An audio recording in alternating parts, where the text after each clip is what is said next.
කරන්නේ අපි දකින්නවානේ මෙලෝ මිනිස්යන් මේ ඇස කන නාසය දිව ශරීරය කියන පංචේන්ද්‍රයන්ව පිනවන්න මොනතරම් අකුසල කර්මයක් සිද්ධ කරනවාද?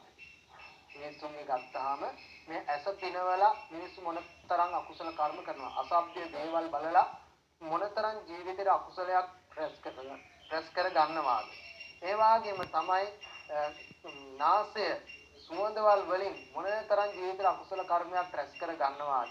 ඒ වගේ ශරීරයේ ස්පර්ශය කිරීමෙන් මොනතරම් අකුසල කර්මයක් මිනිස්සු රැස් කර ගන්නවා දුරාචාරයේ හැසිරීමෙන් පින්නතුනි. එතකොට මේ අහයපත් පැත්ත තමයි අපි මේ කාරණාවල හැම පැත්තෙම බලන්නේ.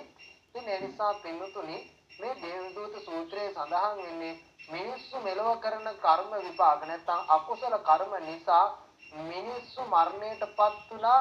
මිනිස්සු සතර අපාය නැත්නම් අපාය කියලා අපි කියන්නේ මෙන්න අපායේ උපත ලබනවා. මෙන්න මේ අපායේ උපත ලැබුවාට පස්සේ අපායේ ලැබෙන දඬුවම් පිළිබඳව තමයි මේ දේවදූත සූත්‍රයේදී සඳහන් වෙන්නේ. මම කෙටියෙන් ඔබට සඳහන් කරන්න ගත්තොත් එහෙම දේවදූත සූත්‍රයේදී සඳහන් කරන එක් කාරණාවක් තමයි යම රජුව අහනවා ඔබ දන්නවාද පළවෙනි දේවදූතයා, ඒ වගේම දෙවෙනි දේවදූතයා, ඒ වගේම තුන්වෙනි දේවදූතයා, සිව්වෙනි දේවදූතයා ඔය විදිහට අහනවා මේ යම රජුව. ඇහුවට පස්සේ කියනවා අනේ මම දන්නේ නැහැ නේ කියලා. ඇයි ඔබ දන්නේ නැද්ද කියලා අහනවා. මල මුත්‍රා ගොඩේ උපත් ලැබෙන පුංචි දරුවව. ඒ වගේම ටික කාලයක් ගිහිල්ලා ලෙඩ වෙලා ඉන්න පුද්ගලයාව. ඒ වගේම ඔබ දැකලා නැද්ද කියලා අහනවා. ජීවිත කාලය තුලදී මල මුත්‍රා ගොඩේ උපත් ලැබලා වයසට ගිහිල්ලා ඊට පස්සේ බොහොම හැම රැලි වෙල්ලා ඒ වගේ ඉන්න පුද්ගලයන් දැකලා නැද්ද අහනවා. ඊට පස්සේ මරණයටපත් වෙලා ඒවා ඇටමස්නහර ඉතිමිලා ඒවා විනාශ වෙලා ඕජස් ගල්ලා යන පුද්ගලයන් ඔබ දැකලා නැද්ද කියලා අහනවා. ඒතර කියන අනේ ස්වාමීනි මම ඕවා නම් දැකලා තියෙනවා. ඒ වුණාට මට ඕවා හිතන්න කාලයක් තිබුණේ නැහනේ. මගේ දරුවන් ගැන මම විතරයි මම හිතුවේ. මගේ ඉඩකඩම් ගැන හිතුවා, මගේ යාන වාහන ගැන හිතුවා. ඕවා තමයි මම කර කර හිටියේ.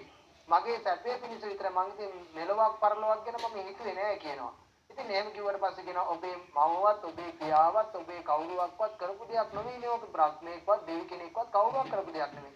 මේ සංසාරයේ තියෙන භයානකතාවය ඔබට වටහා ගන්න තිබුණා. ඉතින් ඒ නිසා මට කරන්න දෙයක් නෑ. මේ ඔබ කරන ලද විපාක ඔබම විඳ වෙන්න කියලා වෙලා යම රජුරු සද්ද නැතු වෙනවා. ඉතින් ඒ නිසා ඉන්නේ වෙලාවේ යම පොල්ලෙකින් ගිහිල්ලා නොඑක ආකාරයට නොඑක විපාකයන් සඳහන් කිරීම කරනවා. ඉතින් ඒ නිසා පින්නතුනි මේ වෙලාවේදී ඔබ මේ දේවදූත සූත්‍රයෙන් ඉගෙන ගත යුතු තමයි ඔබේ ජීවිතයේ අකුසල කර්ම දුරු කරන්න, ඒ වගේම කුසල් දහම් රැස් කරන්න, නිරාමිස සුවයක් ඔබේ ජීවිතයට අත්පත් කරගන්න.